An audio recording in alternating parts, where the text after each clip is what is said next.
ripping up our First Amendment rights, as I was just, going through how it looks like this is going to be up next on, at least it's up next for Gorsuch and Thomas. They're looking at this very carefully.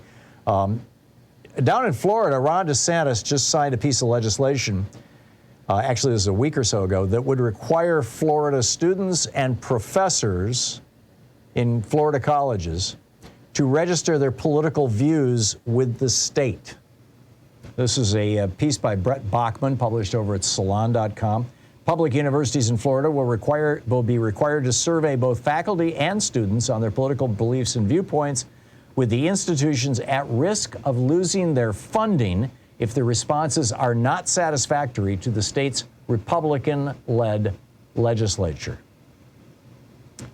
This is a part, that he writes, of a long-running, nationwide right-wing push to promote, quote, intellectual diversity on campus.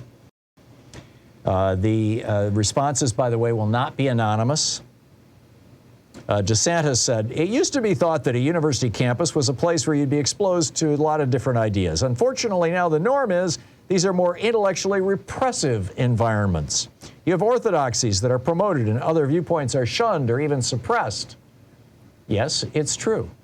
There are Nazis who want to come on our campuses and give speeches, and we have colleges that are saying, no Nazis.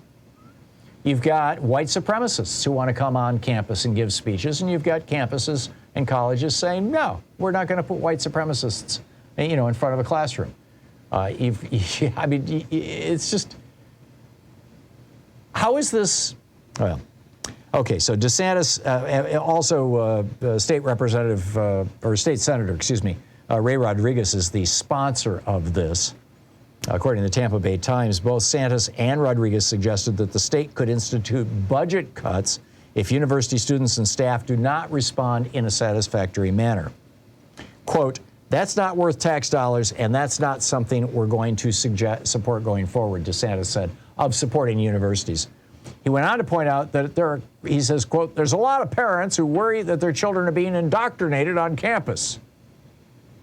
The Senate President Wilton Simpson of the Florida Senate called the institutions socialism factories.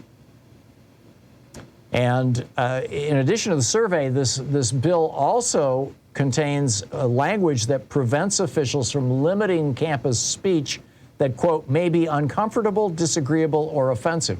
Now, this is really interesting. In elementary schools, they're saying you can't teach the racial history of America or the history of slavery because it makes our kids uncomfortable. But in the colleges, they're saying you can't ban people from speaking because what they say may make you uncomfortable. Why is that? Well, because they want to make it easier for groups like the Klan or the Proud Boys to hold events on campus. It's very straightforward. One of the top lobbyists pushing the bill is a guy named Barney Bishop. And he said that the bill is less about intellectual diversity and more concerned with maintaining, this is not a verbatim quote, this is from the article in Salon, and more concerned with maintaining the country's conservative Christian identity in the face of younger, more diverse generations. Bishop, this is the top legislator who pushed this legislation through, also told the paper, he's talking about the Tampa Bay, or the Miami Herald rather, quote, he certainly hopes the effort will expand into the K-12 system over time. He said, I think the problem isn't just in higher ed. The truth of the matter is that kids are being indoctrinated from an early age. Right. And of course, so now you've got Gavin Newsom running ads in Florida saying, your governor is taking away your freedoms.